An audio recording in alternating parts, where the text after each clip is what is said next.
નમસ્કાર, આધ્યાત્મિક મહાશક્તિમાં હું મોનાલી સોની આપ સૌનું સ્વાગત કરું છું.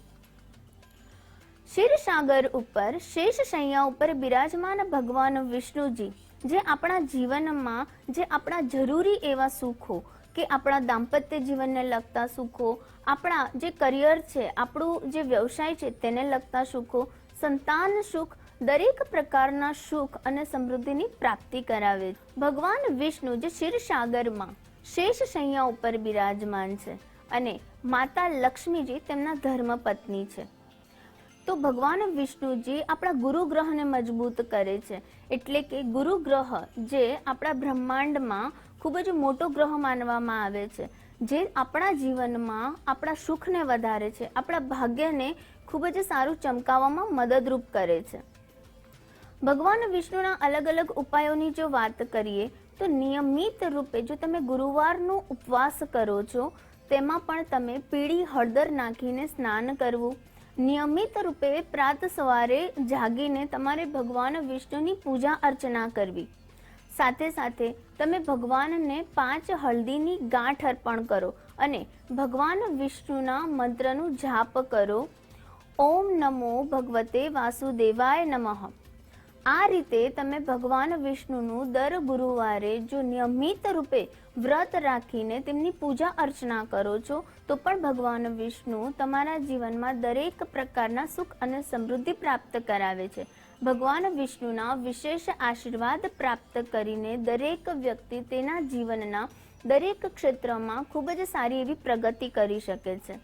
જ્યારે વ્યવસાય ક્ષેત્રે વ્યક્તિને વારંવાર અડચણો આવતી હોય છે અને વ્યક્તિ કોઈ પણ કાર્ય કરે છે પરંતુ તેમાં તેને સફળતા પ્રાપ્ત નથી થતી, ત્યારે પણ વ્યક્તિએ નિયમિત રૂપે જો પોતાના પાણીમાં હળદર ચપટી નાખીને જો તે નિયમિત સ્નાન કરે છે તો પણ વ્યક્તિનો ગુરુગ્રહ મજબૂત થાય છે અને વ્યક્તિના કાર્યક્ષેત્રમાં તેને સફળતા મળે છે. જે પણ વ્યક્તિ છે જેને પોતાના લગ્ન જીવનમાં કોઈ તકલીફ હોય, દાંપત્ય જીવનમાં કોઈ તકલીફ હોય અથવા તો તેને લગ્નમાં રૂકાવટ આવતી હોય તેવા વ્યક્તિએ ભગવાન વિષ્ણુના મંદિર આગળ કેળના ઝાડનું રોપણ કરવું જોઈએ અને કેળના ઝાડનું નિયમિત રૂપે તેણે માવજત કરવી. આવું કરવાથી પણ વ્યક્તિના દાંપત્ય જીવનમાં સુખ આવે છે અને જે લોકોના પણ લગ્ન જીવનમાં કોઈ પણ પ્રકારની સમસ્યા છે તેનો અંત આવે છે.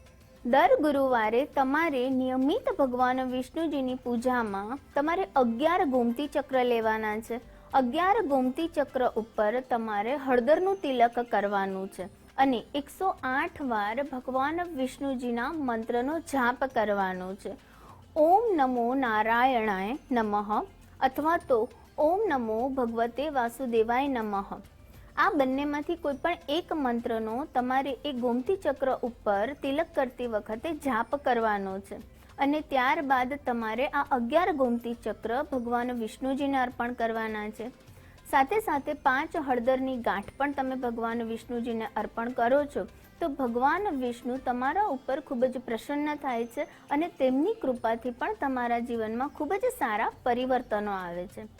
ભગવાન વિષ્ણુજી છે તેમની ભુજાઓમાં શંખ બિરાજમાન છે, માટે તમે શંખમાં ગંગાજળ ભરીને ભગવાન વિષ્ણુજીના ભગવાન વિષ્ણુ સહસ્ત્રના પાઠ કરો છો અને ત્યારબાદ આ જળને તમારા ઘરમાં ચારેય દિશામાં તમે થોડો થોડો છંટકાવ કરો છો તો પણ ભગવાન વિષ્ણુજીની કૃપા તમારા ઘર સંસાર, તમારા પરિવારના દરેક સભ્યો ઉપર રહે છે.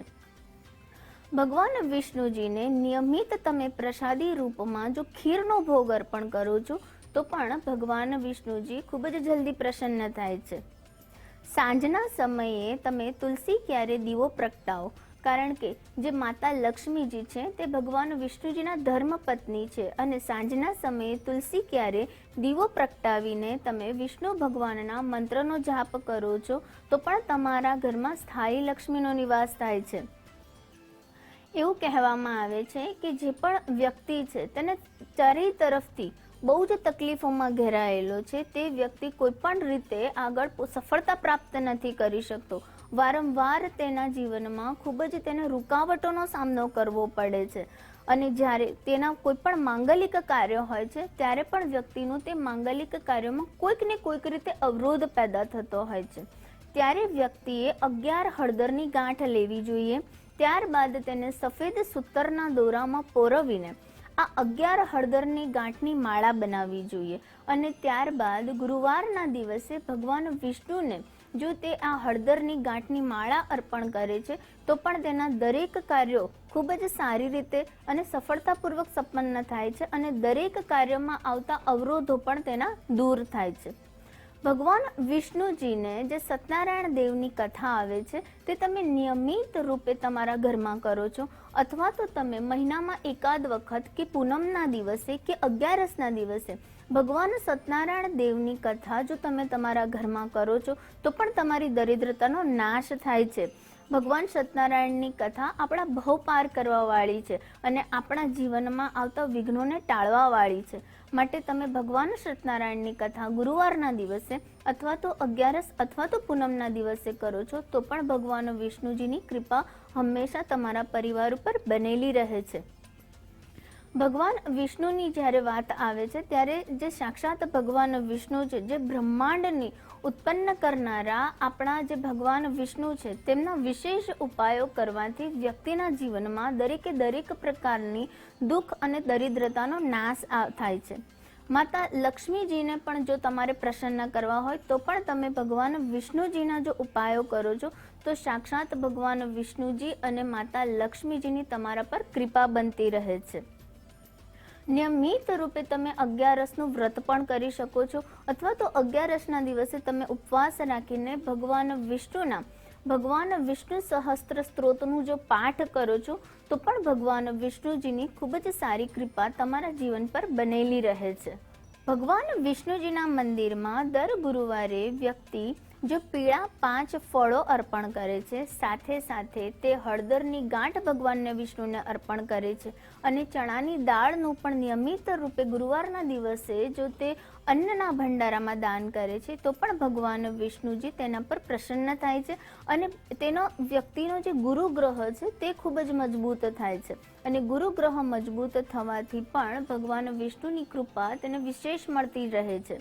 નિયમિત રૂપે તમારે કેસરનું તિલક ભગવાન વિષ્ણુજીને કરવું અને ત્યારબાદ તે કેસરનું તિલક તમે તમારા કપાળ ઉપર, તમારી જીભ ઉપર અને તમારી નાભી ઉપર કરો છો તો પણ તમારો ગુરુ ગ્રહ ખૂબ જ મજબૂત થાય છે અને સાથે સાથે ભગવાન વિષ્ણુજીની કૃપા પણ તમને મળતી રહે છે. આવું કરવાથી પણ તમને તમારા જીવનમાં સફળતાના રસ્તાઓ મળી આવે છે. તમારા જીવનમાં સુખ અને સમૃદ્ધિનો નિયમિત રૂપે વાસ થાય છે. ભગવાન વિષ્ણુ કહેવાય છે કે જે આપણું પીપળાનું વૃક્ષ છે તેમાં ત્રિદેવનો વાસ હોય છે અને ભગવાન વિષ્ણુને પ્રસન્ન કરવા માટે તમે પીપળાના વૃક્ષની પૂજા નિયમિત રૂપે કરો છો તો પણ તમારા જીવનમાં ખૂબ જ સારી સમૃદ્ધિનો વાસ થાય છે.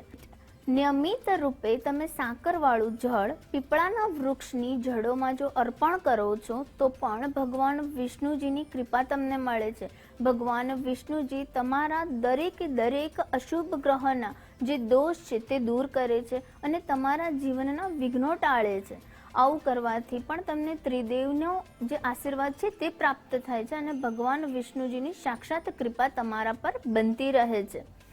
અલગ અલગ ઉપાયો દ્વારા ભગવાન વિષ્ણુજીને પ્રસન્ન કરીને આપણે આપણા જીવનનું એવું સુખ પ્રાપ્ત કરી શકીએ છીએ કે જે સુખ દરેક માનવીના જીવનમાં ખૂબ જ જરૂરી હોય છે. જ્યારે વ્યક્તિના જીવનનું દાંપત્ય સુખ છે, સંતાન સુખ છે, તેના વ્યવસાય ક્ષેત્રનું સુખ છે, તેના રોગો દૂર થાય, તે દરેક પ્રકારના સુખ પ્રાપ્ત કરવા માટે જો વ્યક્તિ નિયમિત રૂપે ભગવાન વિષ્ણુજીની કૃપા પ્રાપ્ત કરે છે, તેમના ઉપાયો કરે છે તો પણ તેના જીવનમાં ખૂબ જ સમૃદ્ધિ પ્રાપ્ત કરી શકે છે. જ્યારે તમે ભગવાન વિષ્ણુજી છે તે કૃષ્ણ ભગવાન, જે રામ ભગવાન છે તેમના જ અવતાર છે, માટે નિયમિત રૂપે તમે શ્રી કૃષ્ણ ભગવાન, રામ મંદિર કે પછી વિષ્ણુ ભગવાનના કોઈ પણ સ્વરૂપના મંદિરે જઈને નિયમિત રૂપે પીળા કલરની વસ્તુઓનું જો તમે દાન કરો છો તો પણ ભગવાન વિષ્ણુજીના આશીર્વાદ તમને પ્રાપ્ત થતા રહે. નિયમિત રૂપે તમે ભગવાન વિષ્ણુજીના વિષ્ણુ સહસ્ત્રના પાઠ કરો છો, ઓમ નમો ભગવતે વાસુદેવાય મંત્રનો જાપ કરો છો તો તમારા પિતૃદોષમાં પણ તમને મુક્તિ મળે છે. તો આ રીતે અલગ અલગ ભગવાન વિષ્ણુજીના ઉપાય કરીને તમે પણ તમારા જીવનમાં સુખ અને સમૃદ્ધિ પામો તે સાથે હું વિદાય લઉં છું. નમસ્કાર.